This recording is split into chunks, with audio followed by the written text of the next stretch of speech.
Hello friends, welcome to இது உங்கள் சமையல். இன்னைக்கு ரொம்ப குயிக்காக ஒரு 2 நிமிஷத்தில் செய்யக்கூடிய சூப்பரான சட்னி எப்படி செய்யலாம் அப்படின்ட்டு தான் பார்க்க போகிறோம். வாங்க எப்படி செய்யலாம்னு சட்னி பார்த்துடலாம். மிக்ஸி ஜாரில் சேர்த்து அரைக்கிறதுல இருந்து அதில் ஒரு ஸ்பெஷல் இன்க்ரீடியன்ட் சேர்த்துருக்கிறோம். அப்புறம் தாளிக்கிற வரைக்குமே நீங்கள் மிஸ் பண்ணாமல் பாருங்கள். அப்போ தான் டேஸ்ட் உங்களுக்கு எக்ஸாக்டாக இதே டேஸ்ட்டில் கிடைக்கும். ஒரு மிக்ஸி ஜார் எடுத்துக்கலாம். எடுத்துட்டு அதில் ஒரு பெரிய வெங்காயம் இப்படி 2 கட் பண்ணி இதில் சேர்த்துக்கலாம். ஏன்னா அப்படியே தான் நம்ம அரைக்க போகிறோம். ஒரு 3 தக்காளி, நாட்டு தக்காளி தான் எடுத்துருக்கிறேன். இந்த புளிப்பு இதுக்கு கரெக்டாக இருக்கும். இதுக்கு நம்ம புளி எதுவுமே சேர்க்க போகிறதில்ல. மேலே இருக்கிறத மட்டும் லைட்டாக கட் பண்ணி இந்த மாதிரி எடுத்துக்கோங்க. ஒரே ஒரு பச்சை மிளகா சேர்த்துக்கோங்க. பச்சை மிளகாயோட ஃப்ளேவர் ரொம்பவே நல்லாயிருக்கும். கொஞ்சமாக கருவேப்பிலை, கொஞ்சமாக மல்லித்தலை, இதை மட்டும் சேர்த்துக்கலாம். ரொம்ப சேர்த்துட்டோன்னா அது டாமினேட் பண்ணிடும். அதனால் அதை கொஞ்சம் பார்த்துக்கோங்க. அப்புறம் காரத்துக்கு இன்னும் 2 வரமிளகா சேர்த்துக்கலாம். பச்சை மிளகா ஒரு ஃப்ளேவருக்காக தான் நம்ம சேர்த்துருக்கிறோம். இந்த காரம் இதுக்கு கரெக்டாக இருக்கும். நீங்கள் ரொம்ப காரமாக சாப்பிடணும்னு இன்னொரு மிளகா கூட நீங்கள் சேர்த்துக்கலாம். ஒரு 1/2 டீஸ்பூன் உப்பு இதில் சேர்த்துக்கலாம்.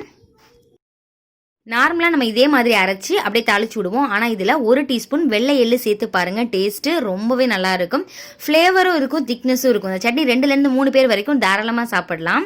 உங்கள்கிட்ட வெள்ளை எள்ளு இல்லை அப்படின்னா கருப்பு எள்ளை கூட நீங்கள் யூஸ் பண்ணிக்கலாம். இப்போ தண்ணியே சேர்க்காம மிக்ஸி ஜாரில் இதை அரைச்சிட்டு இது எப்படி இருக்குது அப்படின்னு பார்க்கலாம்.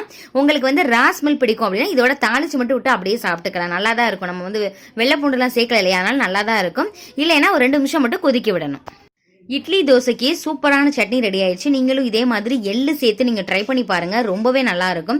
இப்போ இதை நம்ம தாளிச்சு விட்டுறலாம். கொஞ்சமாக நல்லெண்ணெய் சேர்த்துக்கோங்க. 2 டீஸ்பூன் நல்லெண்ணெய் சேர்த்துட்டு கடுகு, உளுத்தம்பருப்பு இதை மட்டும் சேர்த்துக்கலாம்.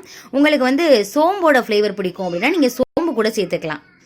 இன்னைக்கு நான் கடுகு, உளுத்தம்பருப்பு இது மட்டும் தான் சேர்க்க போகிறேன். இது கூட கொஞ்சமாக கறிவேப்பிலையும் சேர்த்துட்டு நம்ம அரைச்சி வச்சிருக்கோம் இல்லையா சட்னி, அதை சேர்த்துட்டு உங்களுக்கு அந்த எண்ணெய் நம்ம நிறையா சேர்த்துருக்கிறது எதுக்கு அப்படின்னா நம்ம சட்னி சேர்த்த உடனேவே அது பச்சை ஸ்மெல் எல்லாத்தையுமே எடுத்துரும். அதனால தான் எண்ணெய் கொஞ்சம் கூடுதலாக சேர்த்துருக்குறோம். சேர்த்துட்டு லைட்டாக ரொம்ப கொதிக்க விடணும் அப்படின்லாம் அவசியம் இல்லை. அந்த எண்ணெயோட சூடே இந்த ரா ஸ்மெல்லை போக வச்சிரும். உங்களுக்கு நீங்கள் இடியாப்பம், அப்புறம் பணியாரம், இதுக்கு எல்லாத்துக்குமே கொஞ்சம் லிக்யூடாக வச்சு நீங்கள் சாப்பிட்டீங்கன்னா இந்த சட்னி ரொம்பவே நல்லாயிருக்கும். லைட்டாக இதை பரட்டி விட்டுட்டு அப்படியே சாப்பிட்டோன்னா இட்லி தோசை சாப்பிட்டுட்டே இருக்கலாம். ரொம்ப ரொம்ப டேஸ்டியான இந்த சட்னியை நீங்களும் ட்ரை பண்ணி பாருங்கள். எஸ்பெஷலி கோதுமை தோசைக்கு ரொம்பவே நல்லாயிருக்கும்.